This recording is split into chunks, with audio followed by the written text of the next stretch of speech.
Silakan. Bante. Ya. Pertanyaanku adalah, apakah Tuhan nyata? Apakah Tuhan nyata? Pertanyaan yang sangat filosofis. Oleh karena justru mereka yang mempercayai adanya Tuhan itu memberikan pernyataan bahwa Tuhan itu bukan bentuk, Tuhan bukan fisik, Tuhan bukan sosok yang bisa diketahui oleh kelima indera, yaitu mata, telinga, hidung, lidah, tubuh. Tidak bisa diketahui. Dan tidak ada siapapun, orang-orang itu bisa menggambarkan sosok Tuhan seperti apa. Nah, kalau dari sisi sekuler, sisi apa namanya, yang mengandalkan kenyataan alamnya, keberadaan alam yang wajarnya, bagaimana Tuhan yang tidak bisa diketahui secara panca indera ini, kelima indera itu, bisa muncul dalam konsep manusia jika memang keberadaan itu sesuatu yang manusia tidak bisa ketahui.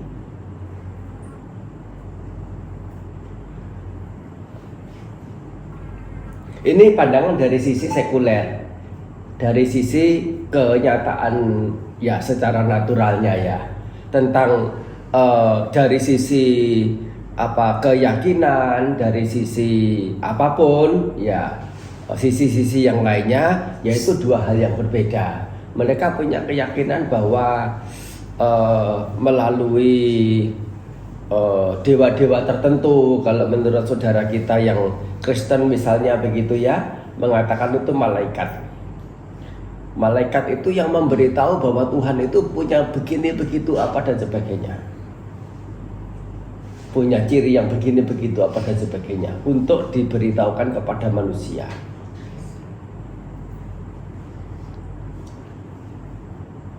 Nah, permasalahannya adalah tidak semua orang bisa menyaksikan keberadaan malaikat. Pernah lihat malaikat belum? Nah, pernah lihat peri belum? Nah, tahu peri enggak? Tahu peri enggak? Peri yang malam-malam.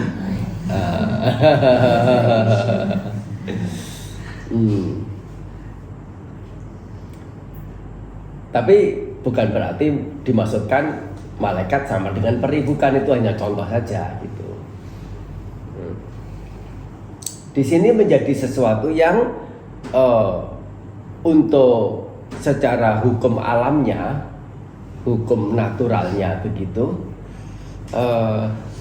sesuatu yang dinyatakan tanpa bisa dibuktikan oleh pihak-pihak yang secara umum itu mumpuni untuk bisa mengetahui, tetapi tidak bisa mengetahui, hanya orang-orang tertentu saja yang pilihan, yang spesifik, tidak tahu spesifik itu memang betul-betul spesifik kualitas batin yang supernatural punya, atau sebatas sebagai satu ya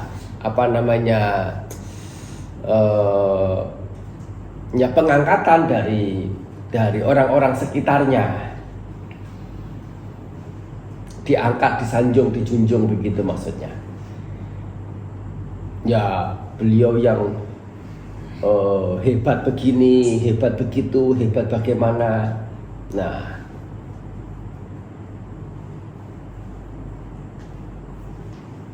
jadi alih-alih bertanya apakah Tuhan itu nyata atau tidak, yang akan menjadi perdebatan, dan perdebatan ini lebih banyak menimbulkan perselisihan, ketidakcocokan, yang dulu berteman menjadi tidak berteman, menjadi terpecah-pecah, dan lebih dari itu juga tidak menjadi masalah tentang Tuhan itu nyata atau tidak. Yang lebih nyata adalah orang itu mau berbuat baik atau tidak. Oleh karena kebaikan itu yang nyata, yang memberikan buah kebahagiaan. Orang mau menghindari keburukan atau tidak. Oleh karena keburukan itu yang nyata akan mendatangkan penderitaan.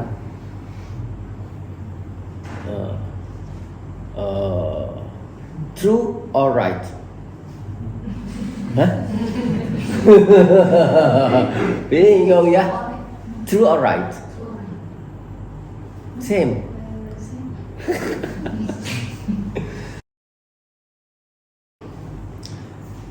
Jadi kalaupun mereka tidak percaya pada sosok yang disebut Tuhan yang nyata, yang eksis, yang apa, tetapi punya jalur yang jelas dalam meniti kebajikan, dalam melangkahkan diri melakukan kebajikan secara bertahap sampai menjadi orang yang mulia, sampai menjadi orang yang bisa mencapai kebahagiaan secara sempurna, yaitu dalam istilah kepadaman penderitaan secara benar. Masalah Tuhan ada tidak ada, nyata tidak nyata tidak menjadi soal. Termasuk mereka melalui keyakinan mereka bahwa Tuhan itu ada, nyata, dan keyakinannya terhadap Tuhan sebagai yang nyata itu mampu mendorong dia untuk melakukan kebaikan, membawa diri pada manfaat, lebih tinggi lagi, lebih tinggi lagi. No problem, it's okay.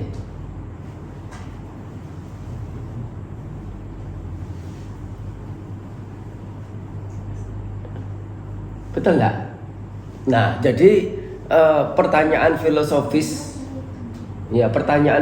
seperti itu yang hanya menjadi bahan perdebatan, bahan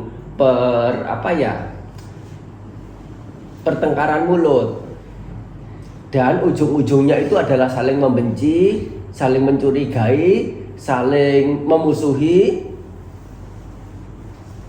Yang alih-alih itu doktrin tentang ketuhanan, kedewaan, ada hubungannya dengan urusan spiritual yang mendinginkan, yang menyejukkan, yang mendamaikan, justru malah berdampak sebaliknya.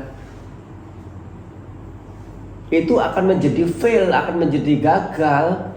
Tujuan utama dari konsep tentang kedewaan, ketuhanan, atau sisi-sisi spiritual yang orang-orang besar, orang-orang mulia itu munculkan di permukaan bumi untuk diketahui dan diikuti, dipercaya oleh orang.